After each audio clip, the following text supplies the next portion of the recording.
Once again, Charles Gibson. And now, one of the biggest questions of life. What happens when it's over? Heaven? Hell? Nothing? Or might there be a fourth possibility, reincarnation? Could we come back as someone else? Here's Chris Cuomo with two down-to-earth parents who thought they understood the mysteries of life. That is, until their toddler began to talk. On March 3rd, 1945, a 21-year-old Navy fighter pilot on a mission over the Pacific was shot down by Japanese artillery. His name might well have been forgotten, were it not for the remarkable, some might say unbelievable story of a little boy named James. Okay, this is really tough. I need somebody to help me. All right, I'm the volunteer. What do you want me to do?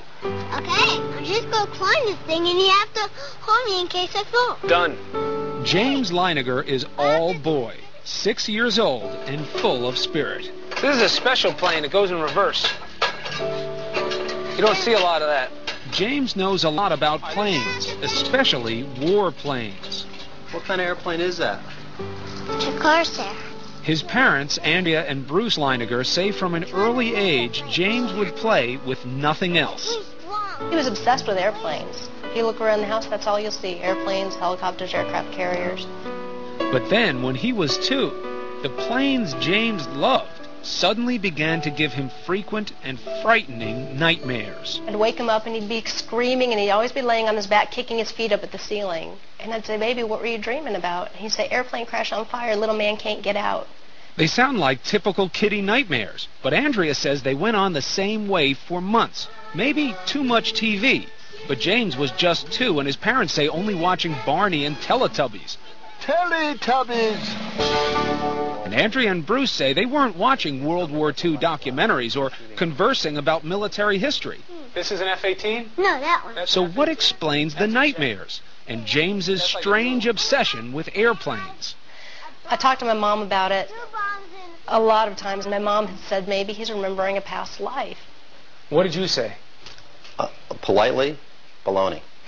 Andrea and Bruce of Lafayette, Louisiana, are a highly educated, modern couple. To them, the possibility that their little son James was manifesting signs of a former life was, well, a little out there. You know, having a past life is not the initial conclusion that you come to. You try and figure out any other way he could have.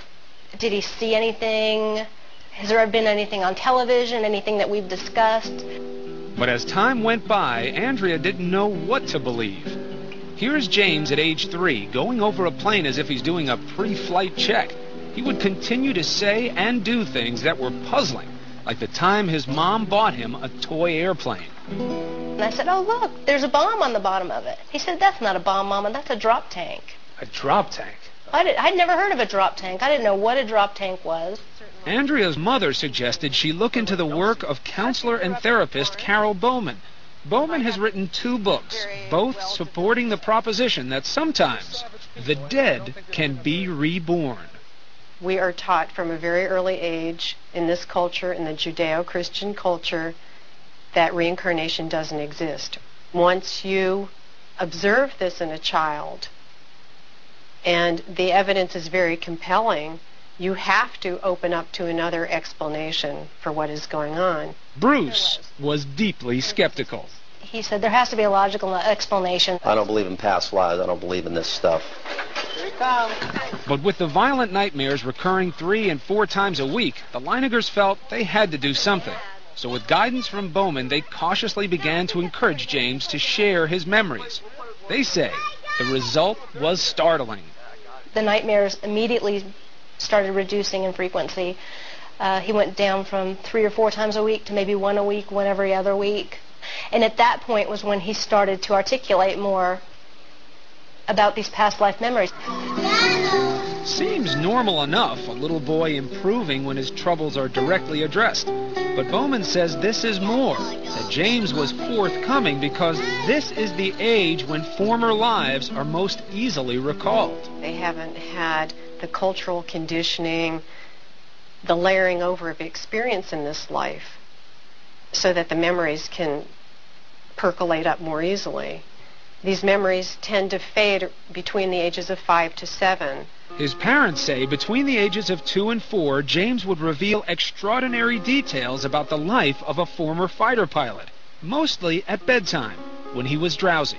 Bruce said, what happened to your plane? He said, it crashed on fire. And Bruce said, why did your airplane crash?